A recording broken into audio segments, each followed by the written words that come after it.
इनके ली घुमावत ह गली गली इनके तहुर कैदा ना सिखावेला हैं काहे कहाँ 100 रुपये का कम है लेका में बताइबा कुछ का शिकायत का करत का ना करत हाँ एक ठे कमी रहे तब तो बताई हाँ इस ससुर गोली खेल लेना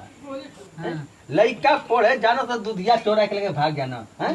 मिट्टन ह कलम दवा तैसे लेट पूरा तोड़ तार के फेंक देता हैं अरे ई तो कुल लड़कन का स्वभाव है भैया अच्छा ऐसा काम मत कैली ऐसे समझा देते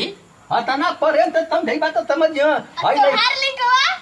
हमार पैसा चुरा लेला बेग फाड़ देले और पैसा देबा ओकर अब बतावा तू देखा हमके मत दिखावा ये लड़का है नहीं बाबू झूठ बोला था ई बतावा ई झूठ बोली हमारे ई लड़का झूठ बोला था हमार काफी फाड़ फूड़ के कुछ फेंक देले हम दूधिया दवा दवा कुल गिरा देले कौन है ड्रम बॉक्स के ले लिया